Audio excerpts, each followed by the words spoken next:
boa tarde. Você acompanha agora as principais reportagens da HIT. Um estudo revelou que o trabalho informal se dá, na maioria das vezes, em condição de subsistência.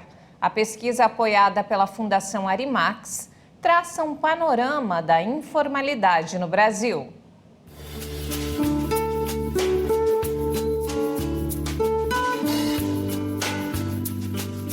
Roberta trabalha como vendedora ambulante, mas antes conseguiu se aposentar como técnica de enfermagem. Segundo ela, o trabalho com carteira assinada foi importante para garantir os direitos que ela tem hoje. Dá a impressão que você vende todos os dias, não vende todos os dias. O Iaco é peruano. Ele sobrevive das toucas de lã fabricadas por ele e vendidas pela Roberta. Ele também não tem carteira assinada, mas paga o carnê do INSS em dia para tentar garantir a aposentadoria no futuro. Eu trabalho e daí pago por fora, pago em caixa, meu seguro de vida. 60% dos trabalhadores informais estão nessa situação para suprir necessidades básicas.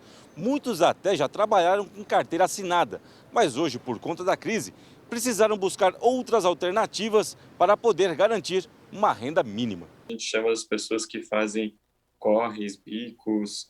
Muitas dessas pessoas têm mais de um trabalho ao mesmo tempo. E pelas circunstâncias do trabalho dessas pessoas, elas não conseguem nem desenvolver as habilidades no ofício que elas têm, porque são trabalhos de baixíssima complexidade. E também não conseguem gerar acúmulo financeiro para permitir melhorar suas condições de vida. Então, são pessoas que não têm realmente uma perspectiva de desenvolvimento ou crescimento de nenhum tipo. Seu Rafael vende café nas ruas do centro de São Paulo com uma moto elétrica. O idoso tenta complementar a renda. Ele é mestre de obras e já tentou voltar ao mercado de trabalho, mas por causa da idade, não teve mais oportunidades. Campo de serviço na construção civil, ele não abre espaço para quem tem mais de 50 anos, já não quer mais, entendeu? É jovem de 30 anos, é por aí. Então, eu tenho certeza que eu estava, talvez, nessas barraquinhas também. Já o seu Manuel, que ainda espera pela aposentadoria, tenta sobreviver vendendo água e refrigerante no centro da maior capital do país. Ele reclama que, além de correr atrás das vendas, também tem que fugir da fiscalização, já que não consegue regularizar o trabalho. A gente vai tentar, na prefeitura, a gente vai tentar fazer e os caras não aceitam. A gente quer trabalhar honestamente, mas eles não aceitam. E os serviços avançam em maio na terceira alta em 4 meses. Segundo o IBGE, o resultado coloca o setor acima do nível pré-pandemia. Os serviços tiveram alta de 0,9% na passagem de abril para maio. O IBGE informou que esse é o terceiro resultado positivo do setor nos últimos 4 meses. Somente nesse período, o ganho acumulado é de 3,3%. E com o resultado de maio, o setor se encontra 8,4% acima do nível pré-pandemia, registrado em fevereiro de 2020. Todas as 5 atividades que compõem a pesquisa tiveram resultado positivo, mas o setor de transportes, com expansão de 0,9%, foi um dos que mais impactaram o avanço dos serviços em maio. Com esse crescimento, o segmento recupera uma parte da queda registrada em abril. No ano, os transportes acumulam expansão de 14,9%. De acordo com o IBGE, os serviços de transporte de cargas e tecnologia da informação foram os motores que impulsionaram o resultado de maio. O transporte de cargas, especialmente o rodoviário, além de atender a demanda do comércio eletrônico e do setor agropecuário, também tem sido importante para o setor industrial.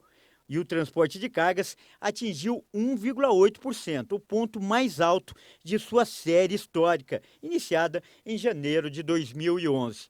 O setor de tecnologia da informação cresceu 2,4% e também atingiu o maior patamar da série histórica. Também houve alta nos serviços prestados às famílias, 1,9%, serviços de informação e comunicação, 0,9%, serviços profissionais, administrativos e complementares, 1%, e outros serviços, 3,1%. A exportação de produtos industrializados não para de crescer em Mato Grosso do Sul. Em maio, o faturamento foi de quase $500 milhão, o que representa um aumento de 23% na comparação com o mesmo período de 2021. Em maio, a receita de Mato Grosso do Sul com as exportações de produtos industrializados alcançou 484,8 milhões de dólares, crescimento de 23% em relação ao mesmo período do ano passado, quando a receita foi de 394 milhões de dólares. Esse foi o melhor resultado mensal já registrado em toda a série histórica do levantamento feito pela Fiemes. Já no acumulado do ano, a receita total supera 1,93 bilhão de dólares. Os segmentos que apresentaram maior participação nas receitas de exportação foram complexo frigorífico, celulose e papel, óleos vegetais, extrativismo mineral e o segmento sucroenergético. Somados, eles representam 94% de tudo que a indústria de Mato Grosso do Sul vendeu até aqui no ano de 2022. No grupo celulose e papel, a receita em maio, com as exportações, foi de 187,7 milhões de dólares. O acumulado nos primeiros 5 meses deste ano foi de 633 milhões. Já no complexo frigorífico, a receita em maio alcançou 151 milhões de dólares e no acumulado de janeiro a maio, 663,2 milhões de dólares. Aqueles que apresentaram maior acréscimo em receita nesse mesmo comparativo, a carne bovina desossada e congelada, os farelos e pellets de soja, o óleo de soja bruto e refinado, os pedaços e miudezas congelados de frango e a celulose. Esses produtos somados apresentaram um acréscimo de receita superior a 400 milhões de dólares. E olha só, procura-se caminhoneiro para trabalhar nos Estados Unidos. A categoria enfrenta escassez de mão de obra qualificada no país e, com isso, o governo americano passou a facilitar a entrada desses trabalhadores. Ser caminhoneiro no Brasil não é nada fácil. Este site de vagas revela que os salários para a função variam entre R$ 1.515 e R$ 2.029 para longas horas de estrada longe da família.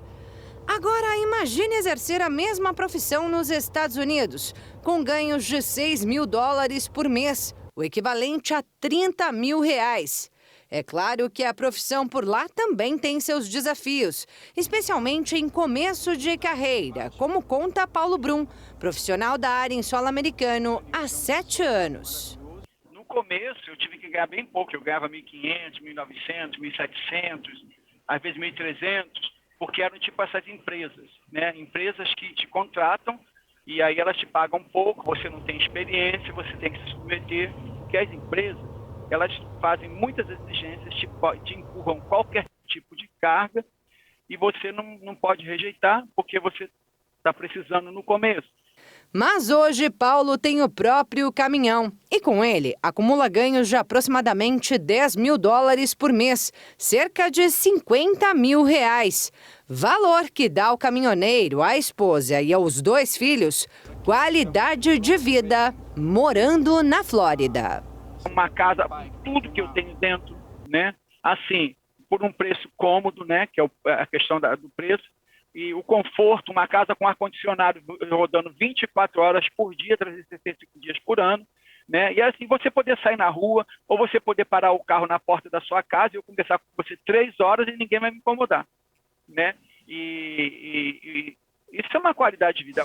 E agora essa oportunidade se estende a outros brasileiros como Paulo, porque o governo americano passou a facilitar a entrada de caminhoneiros no país que enfrenta escassez de mão de obra.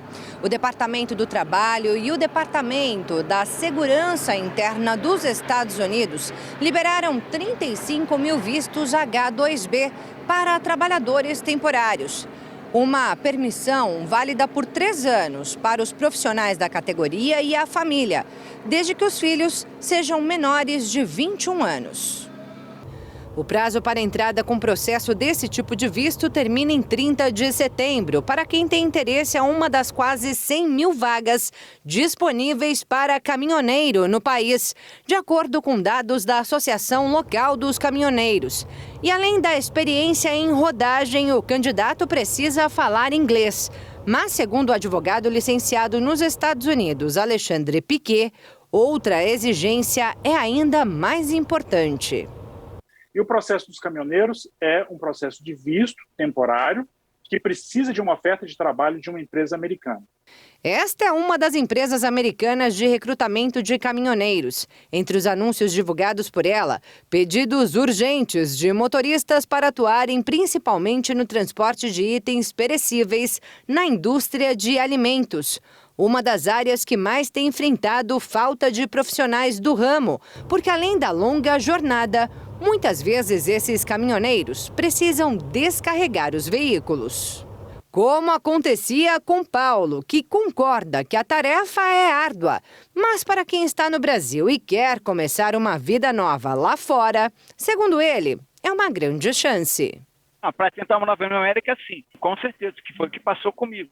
É essencial e imprescindível que essa pessoa, né, esse aplicante para o visto, procure a ajuda de um profissional capacitado na área do direito migratório especificamente, porque são vários trâmites que vão ser necessários até que, então, este candidato ou candidata tenha o visto no passaporte para poder vir para os Estados Unidos e começar a trabalhar legalmente. Atenção para um golpe que voltou com tudo. Estelionatários ligam para aposentados e pensionistas e se apresentam como funcionários de bancos e até do INSS. Eles pedem documentos pessoais. Em Dourados, no Mato Grosso do Sul, uma idosa perdeu R$18 mil para o estelionatário. Os golpes aplicados na internet, principalmente nas redes sociais, estão cada vez mais comuns. Os criminosos tendem a roubar informações diversas, como número de telefone, documentação e até mesmo dados bancários. Os alvos mais procurados são os idosos. E em Dourados, 35 casos específicos de estelionato contra essa parcela da população foram registrados em 2022. São golpes que os estelionatários, acabam identificando idosos e entrando em contato por meio de ferramentas de conversação, de contato, de WhatsApp ou outro tipo de ferramenta que é de fácil acesso às pessoas. E aí começam uma conversa para tentar enganar a vítima, a fornecer dados primeiramente, após a ocorrência desse fornecimento de dados, como cópia de identidade, comprovante de residência, etc., os golpistas conseguem efetivar empréstimos bancários. Os prejuízos são grandes. No início deste mês, uma idosa constatou que havia em sua conta bancária a quantia de R$18 mil e foi orientada pelo golpista que se passava como representante do banco. A vítima ela percebeu o depósito, no valor de 18 mil e pouco, 18 mil reais, e aí o golpista entrou em contato se identificando como banco, perguntando se a vítima havia feito o empréstimo. A vítima de imediato disse que não havia feito e que gostaria que fosse cancelado o empréstimo bancário.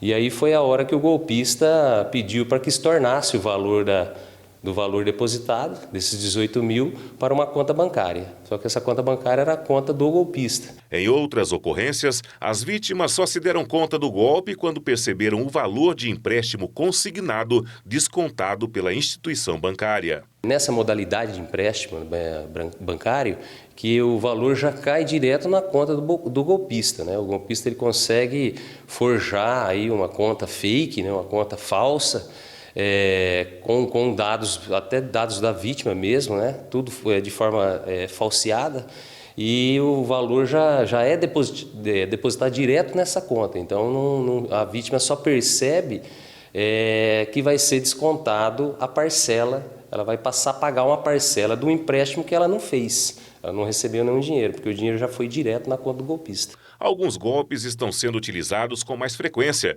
como o golpe do emprego de meio período. O golpe do trabalho falso consiste em uma mensagem por SMS ou WhatsApp que convida a pessoa para um suposto emprego de meio período. Na fraude, criminosos fingem ser gerentes de grandes empresas e oferecem salários diários de altos valores, que variam entre R$300 e R$1.500.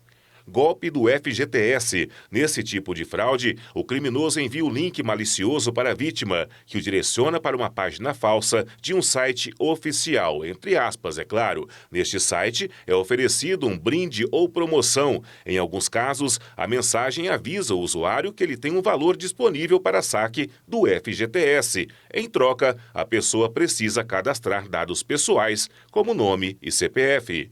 O golpe do Pix. O golpe do Pix pode ocorrer por meio da clonagem do WhatsApp, de forma que o criminoso acessa a lista de contatos de uma pessoa e começa a enviar pedidos de dinheiro para os familiares, amigos e conhecidos. Golpe do auxílio emergencial. Nela, o golpista envia um link falso para a vítima e coleta dados bancários, de forma que ele possa resgatar o valor no lugar dela.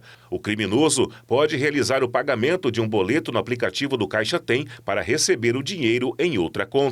A polícia tem trabalhado para identificar as origens dos golpes e pede para que a população informe as autoridades assim que desconfiar de algo suspeito. A orientação é imediatamente comunicar à polícia, fazendo um registro de ocorrência policial, para daí serem iniciadas providências, como a tentativa do estorno do dinheiro, né? Já existe por meio do Pix a ferramenta de estornar o dinheiro imediatamente, né? Poucos minutos depois, mas tem que ser de forma rápida. Então, a comunicação tem que chegar rápido para as providências serem rápidas no sentido de reverter aquela transferência bancária. Para se proteger desse tipo de golpe, sempre desconfie de trabalhos que não venham por meio de canais oficiais. Além disso, também é importante não abrir links suspeitos recebidos por SMS, WhatsApp ou outras redes sociais. 10 de julho foi comemorado o Dia Nacional da Pizza e a cidade de São Paulo está no segundo lugar do ranking das capitais mais consumidoras dessa massa apreciada no mundo todo.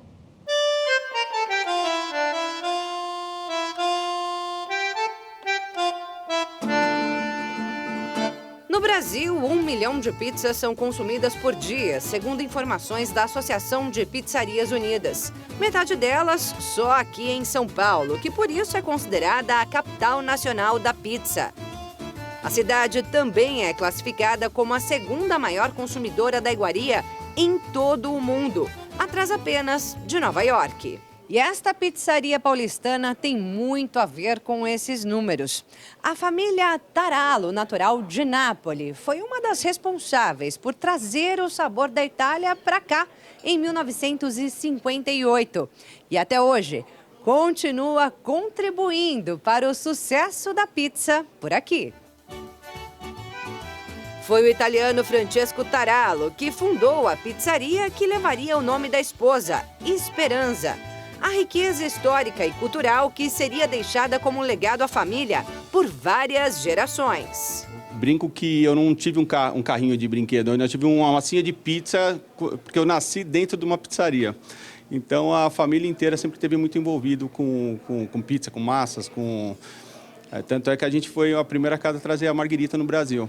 A margherita marca o início da pizza como conhecemos hoje. Foi o chefe pizzaiolo da cidade italiana de Nápoles, Rafael Espósito, que criou o prato em homenagem à rainha Margherita de Savoia, em 1889. A pizza que leva a mussarela, leva manjericão e molho de tomate e que são ingredientes que têm as cores da bandeira da Itália. Mas a massa teria sido criada milhares de anos antes, entre os egípcios. A origem fala da tal da pseia, né, que era a mistura da farinha com a água pelos egípcios tal, e colocava naqueles fornos icônicos, né, até fora do forno, e ali falam que era toda a origem da pizza. E outro forno icônico foi o construído pelo avô do Francesco no Brasil, para reproduzir aqui tudo o que aprendeu em Nápoles. O meu avô era napolitano, meu avô era panettiere. Panettiere é o cara que faz tudo de pães, pizza, e também era construtor. E aqui em São Paulo ele já começou a arrumar alguns trabalhos tal, e ele ficou com muita vontade, inclusive, de comer a pizza. A gente está falando isso aí de 60 e poucos anos atrás, 1956, por aí que ele veio para cá. Poucas pessoas conheciam a pizza como ela é feita hoje mesmo aqui. E ele tinha essa vontade de comer e não encontrava. Aí ele mesmo construiu o forno dele, Aí ele mesmo fez a pizza, começou a distribuir no bairro. Aí todo mundo queria saber o que era aquilo, onde eles resolveram abrir a pizzaria, que a gente está aí no mercado desde 58, né? Sempre mantendo a tradição com a pizza napolitana. É uma pizza de borda alta, né? Uma pizza que tem que ter uns 3 centímetros, a gente fala de borda. No meio ela é mais fina, mas ela é uma pizza de longa fermentação, de um processo de maturação, onde a massa ela fica muito mais digestível. E depois de todo o processo de produção da massa, chega a hora de rechear e levar ao forno a 430 graus por 90 segundos. Nada mais, nada menos. São várias as técnicas aplicadas para se alcançar esse resultado da massa, que aqui forma mais de 30 sabores de pizza. Mas o carro-chefe continua sendo ela, a Margherita. Agora sim, bora experimentar a especialidade da casa, a pizza Margherita, justamente para celebrar essa data. Feliz Dia da Pizza. Feliz Dia da Pizza para todos que estão assistindo a gente em casa. Obrigado pela entrevista.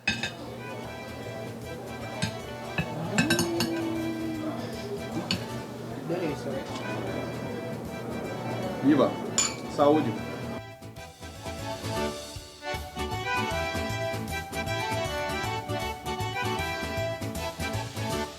E veja a seguir, população já sente no bolso a redução do ICMS sobre o preço dos combustíveis. E ainda, apaixonado por futebol, percorre mais de 1.000 quilômetros de bicicleta ao lado do seu cão para conhecer o estádio do Maracanã. Eu volto em instantes. Até já!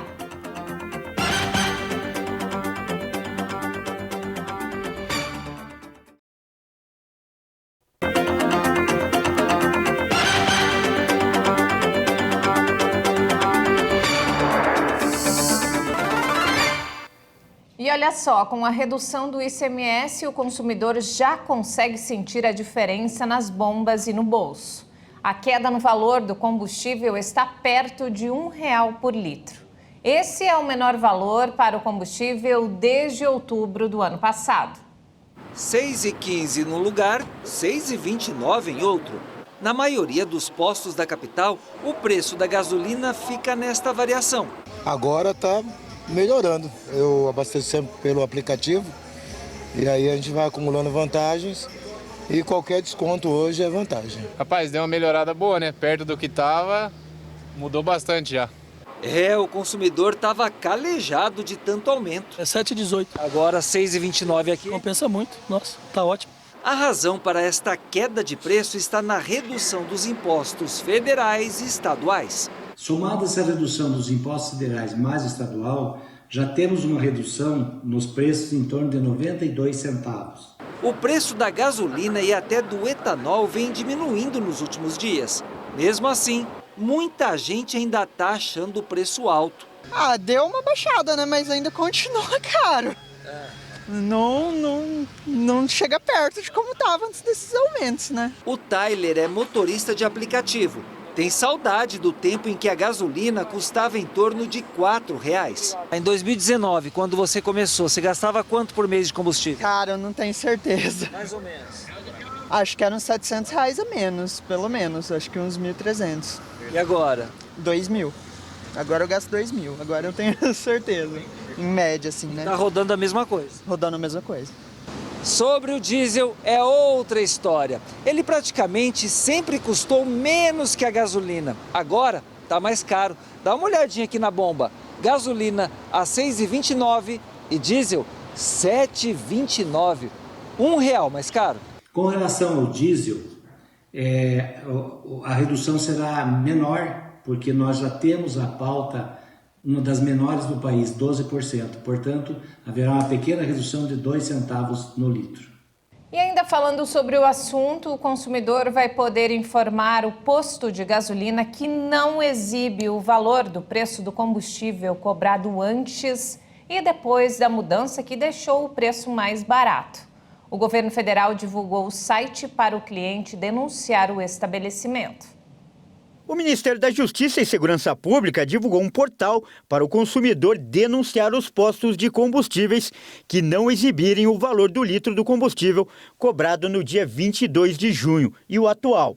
Essa é a forma para que o cliente possa comparar o preço que está sendo cobrado e fazer as contas. No site disponibilizado pelo governo, há um formulário para informar o nome e a localização do estabelecimento, além de uma foto. O objetivo é fazer os donos dos postos cumprirem o decreto, que obriga a divulgação dos valores cobrados por litro naquela data. A determinação foi imediata, com a exigência de fornecer informações de forma transparente sobre os preços dos combustíveis automotivos. Segundo o Ministério, a intenção é saber se o valor cobrado na revenda aos postos segue a redução do imposto para que o valor final seja repassado ao consumidor. A determinação vale até 31 de dezembro deste ano. A Agência Nacional de Energia Elétrica reduziu as tarifas de energia em 10 distribuidoras de 8 estados. A legislação determinou que a agência reavaliasse os reajustes que não haviam sido aprovados no início deste ano. A devolução dos tributos pagos a mais nas contas de luz pelos consumidores da ANEEL foi objeto de projeto de lei aprovado pelo Congresso Nacional e sancionado pelo presidente Jair Bolsonaro em junho. A intenção é reduzir os valores. Até maio, os reajustes aprovados pela Agência de Energia estavam em média em 18%. Em alguns casos, chegaram a quase 24% para consumidores residenciais. A mesma lei que autorizou a devolução dos valores também obrigou a ANEEL a aplicar os descontos nos reajustes tarifários anuais das distribuidoras de energia e a fazer uma revisão extraordinária no caso daquelas que já passaram pelo aumento. Ao todo, há um saldo de cerca de 48 bilhões de reais em créditos tributários para serem usados, frutos de impostos pagos a mais pelos consumidores na tarifa. O tributo extra deve ser abatido dos reajustes tarifários em benefício do consumidor. Com a lei, a agência ganha segurança jurídica para aplicar esses descontos na tarifa. E olha só que bacana, a NASA revelou as primeiras imagens coloridas do espaço feitas pelo supertelescópio James Webb. O equipamento é o mais poderoso já colocado em órbita.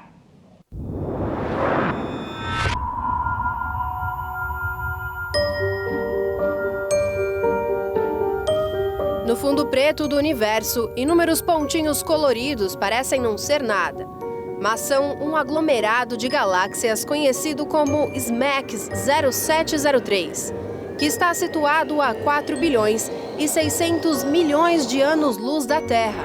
Esta é a primeira vez que nós, humanos, conseguimos ver tão além. E isso só foi possível graças ao telescópio James Webb, o equipamento mais potente já criado pelo homem. Ele é tão potente e grande que somente o seu escudo solar, que é a estrutura que protege da luz e do calor do Sol, tem aproximadamente 23 metros. Ele pode pesar mais do que um ônibus escolar, são mais de 6 toneladas. O telescópio foi lançado no Natal de 2021, depois de alguns anos de atrasos sucessivos, e tem alguns objetivos ambiciosos. Segundo a NASA, ele ajudará a resolver mistérios do nosso sistema solar.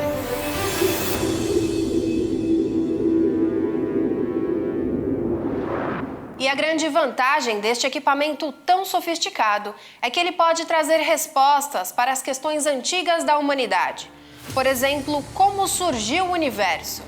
Para falar sobre esse assunto, nós conversamos com exclusividade com o Adalto Lourenço, que mora nos Estados Unidos e é físico sênior em uma empresa americana, além de ser responsável pela montagem de laboratórios. Ele vai conseguir ver tão longe, mas tão longe, que ele vai conseguir ver como as coisas eram logo no início, praticamente. E daí nós vamos ter uma noção de como o universo teria sido.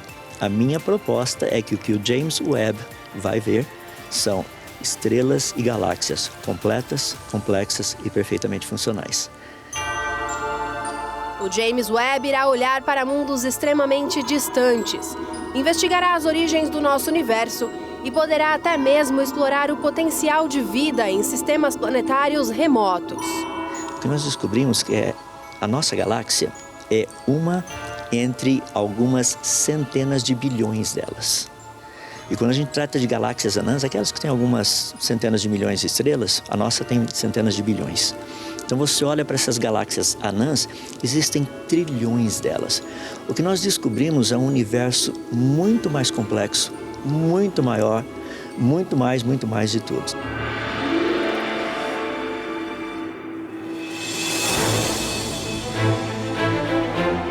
De acordo com a NASA, a foto repleta de pontos de luz de vários tamanhos mostra as primeiras galáxias formadas e apresenta objetos de pouca luminosidade que nunca haviam sido observados.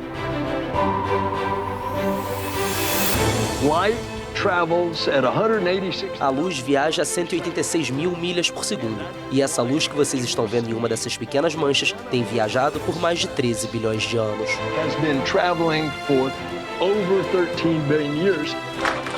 A NASA afirma ainda que a imagem é a visão infravermelha mais profunda e nítida do universo até então. A agência espacial explica que a imagem, a primeira de uma série que o Webb deve divulgar em breve, abrange um pedaço do céu que, para um observador terrestre, parece do tamanho de um grão de areia mantido à distância de um braço. Mas este conhecimento pode ir muito além da ciência. O número de estrelas no universo, que hoje nós conseguimos calcular, ele é de pelo menos 10 vezes mais o número de grãos de areia que estão nas nossas praias e nos nossos desertos. Se você crê no Deus que eu creio, que é o Deus da Bíblia, que ele diz que ele conta as estrelas e as chama pelo nome, dá para ter uma ideia da grandeza dele.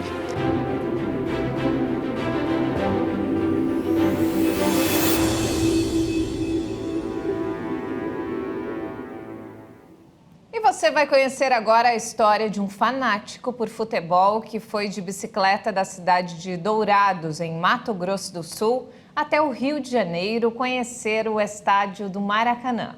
E ele não foi sozinho, seu fiel companheiro de 4 patas também entrou nessa aventura. O que você faria por um sonho? Este jardineiro largou o emprego de 10 anos para enfrentar quilômetros e mais quilômetros de rodovias em uma bicicleta, sem planejamento algum, rumo ao Rio de Janeiro. Na bagagem, alguns suprimentos básicos, uma barraca e o Billy, este simpático cachorrinho de 7 meses. Foram mais de 1.400 quilômetros, 54 dias numa jornada emocionante em 2 rodas. Em companhia do cachorrinho Billy, o Eliseu mostrou que consegue e foi até o Rio de Janeiro conhecer o estádio do Maracanã. Foram mais de 2 meses enfrentando chuva, sol, frio, calor. Um esbarrão de carro aqui, outro ali. Mesmo com alguns sustos, Eliseu conta que tudo valeu a pena, quando finalmente pisou onde mais queria. É muito prazeroso estar aqui e ver essa dimensão, essa maravilha que é o Maracanã. Me receberam muito bem lá. Foi muito gratificante ter chegado lá e concluído conhecer o Maracanã. E o Billy foi fundamental durante toda essa jornada. Para fazer a mesma companhia, alguma coisa para mim se preocupar também, né? Ele me ajudou bastante, psicologicamente, né, também. Muito bom companheiro. Além de conhecer o estádio do Flamengo, o time do coração, Eliseu afirma que o aprendizado valeu muito, mas muito a pena. E já está programando outras aventuras. Quero conhecer Curitiba, já me falaram, Paraná, mas também depende muito da situação financeira, né? É muito complicado também, né? Sozinho não tem condições, né? Na última semana foi comemorado o Dia Mundial do Chocolate, uma iguaria amada por praticamente todo mundo. E sabia que ele pode fazer bem para a saúde? É isso mesmo, mas tudo depende da qualidade e da quantidade que você consome. Só de olhar esta imagem já dá água na boca. Agora imagine se fosse possível sentir o cheiro deste lugar através do vídeo. Você chega ao cheirinho já de chocolate, é difícil resistir, bem complicado. Complicado mesmo é encontrar quem não goste dessa iguaria. É uma delícia, eu sempre tô comendo chocolate. É uma alegria, é uma satisfação, a gente ama chocolate. Mas você sabe como surgiu essa delícia?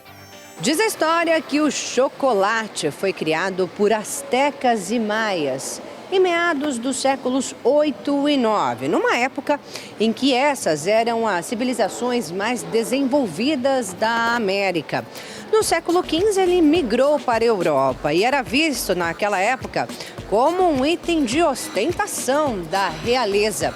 Só durante a Revolução Industrial é que ele se popularizou e ganhou o mundo.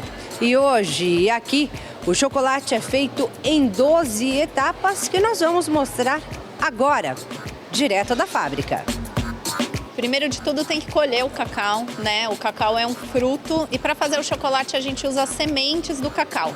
Então essas sementes passam por um processo de secagem, de fermentação e depois disso a gente torra as sementes e moe. Desse processo se obtém o líquor, que seria o chocolate 100%, e a manteiga de cacau. Itens que misturados a outros ingredientes como leite, num processo chamado de conchagem, vão então dar forma ao tão apreciado chocolate. Depois disso passa por um processo de refino para tirar qualquer grãozinho que tiver. Depois a gente tempera o chocolate, que é aquele processo que quem faz chocolate em casa conhece, né? Que dá choque térmico. E depois passa para a moldagem, né? Que aí chega até o chocolate do jeito que a gente conhece. E são inúmeras as variações. Tem chocolate branco primeiro, né? Que é o chocolate feito com manteiga de cacau sem o líquor. E aí depois a gente tem várias intensidades, 28%, 34%, 55%, 70%, 85%. São os sabores aí mais tradicionais que a gente tem, as intensidades. Então, quanto mais teor de cacau tem, mais intenso fica o sabor, né? Ele vai ficando mais escuro e fica mais intenso. E aí tem as misturas, recheios, sabores para todos os paladares e ocasiões. Afinal, quem não gosta de receber um mimo como esses? É um presente assim que não tem como você errar.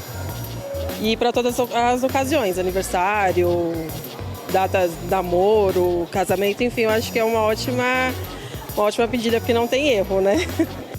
E ainda faz bem à saúde, se consumido na quantidade certa. Mas não é qualquer um, não. Segundo a nutricionista Catarina Paiva, quanto maior o teor de cacau, mais saudável o produto é. O chocolate, o cacau, na verdade, ele tem várias propriedades funcionais, que são propriedades que atuam na nossa saúde de forma benéfica, principalmente sendo um potencialíssimo antioxidante anti-inflamatório. A doutora explica que a composição do chocolate ainda é rica em nutrientes que previnem o surgimento do câncer e atuam diretamente na saúde cardiovascular. Diminuindo pressão, auxiliando no controle do colesterol. E não para por aí. O consumo controlado de chocolate saudável também ajuda no raciocínio, controla a ansiedade e alivia o estresse. Mas esse último benefício muita gente conhece, inclusive o marido da Gleice, porque nos momentos de tensão... Já corre para comprar chocolate. Quando o negócio aperta, ele já corre, compra e realmente ajuda bastante. E não temos mais tempo, essa edição fica por aqui. Mais informações ao longo da nossa programação. E se você quiser rever as nossas reportagens, acesse o canal HIT Notícias no YouTube. Um excelente domingo para você e obrigado pela companhia.